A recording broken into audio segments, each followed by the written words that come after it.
Deep sea minerals in international waters. Do you know that you are an owner and that you have a responsibility to future generations? Yeah, I was a little bit surprised to find out myself that deep sea minerals are considered the common heritage of humankind, which basically means that all of us, you, me, and everybody else alive today, we are co owners of the common heritage. But not only that, we have a responsibility to make sure that all future generations of humankind also inherit at least as much as we did, because that's the only way that humankind will really survive. We've in the deep sea, there's a variety of biodiversity, and the unusual thing about the deep sea is that because it's so cold down there, metabolism rates are far slower, and of course, nutrition is much lower as well. And the result is that any environmental damage there takes many times longer to repair than it would on land. As an example, in Goa, if you cut a little bit of clear a certain area, after one set of rains, you'll get a small sort of bushy forest out there, and within 5 or 10 years, you'll have trees growing there. But the same doesn't happen in the deep sea. It's a much more difficult environment for biodiversity to regenerate and recover from any kind of disturbance like mining. But deep sea minerals covers a very large part of the planet. All the blue area, the dark blue areas in this map are the international waters, and the minerals at the bottom are yours and mine. But the problem is, because of the way the laws, the UN Convention of the Law of the Sea has been set up, what's happened is Nauru has given a certain a notice that they will begin extraction in 2 years. And the way UNCLOS is set up is that once Nauru has issued this notice, there is nothing that can stop them from going ahead unless they themselves agree on a moratorium. But UNCLOS itself was developed way back in the 80s and 90s, and our understanding of how to manage mineral wealth generally has improved tremendously since then. We now begin to understand Dutch disease, the resource curse, the need for transparency and controls, and a variety of things. But right now, in the next 2 years, the environment protection standards haven't been established. Many of the legal provisions that are needed, which we take for granted in normal mining, because it happens in countries, and countries have a certain infrastructure of law and the constitution and things like that. None of this is there in UNCLOS. And of course, the financial terms have also not been established. And worst of all, the International Seabed Authority acts on behalf of humankind in managing the mineral wealth at the bottom of the ocean, but they have a conflict of interest. If extraction does begin, the bureaucracy will have to expand to manage extraction, and therefore it means larger budgets and therefore more power. So the ISA itself has the conflict of interest of wanting to promote extraction of deep sea minerals. Is this the right thing to do? Well, the deeper problem in all of this is it becomes a precedent for global commons of various kinds. We've got the deep sea minerals, we've got Antarctica, we've got the Arctic, we've got the moon, we've got asteroids, we've got Mars and other planets. All of these are on the slate for extraction. So how do we manage all of these common heritages of humankind? There have been multiple calls for a moratorium. Of course, scientists are pretty horrified at the thought of going ahead with deep sea mining. But the European Parliament has called for a moratorium. Many prominent companies, including Google, Samsung, BMW, Volvo, Philips, have called for a moratorium on deep sea mining. The European fishing industry has called for a moratorium. And recently at the IUCN Global Congress, there was a proposition asking for moratorium on deep sea mining, and you can see those two charts on in the slides.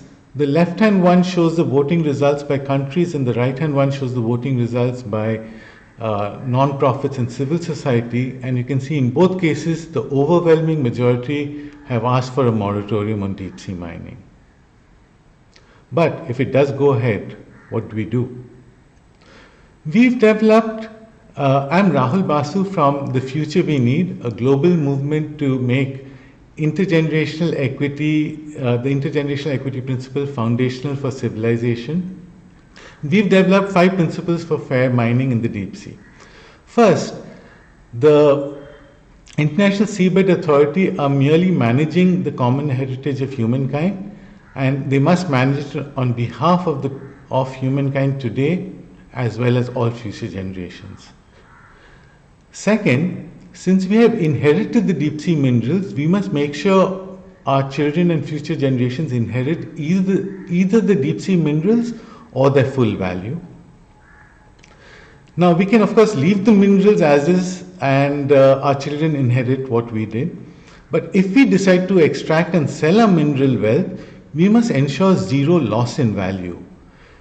If whatever the minerals are worth after extraction costs and a reasonable profit for the extractor, everything else must be captured and by the International Seabed Authority, because any loss is a loss equally on all of us, and a few people get rich, and of course is a loss to all future generations and is completely unfair and immoral.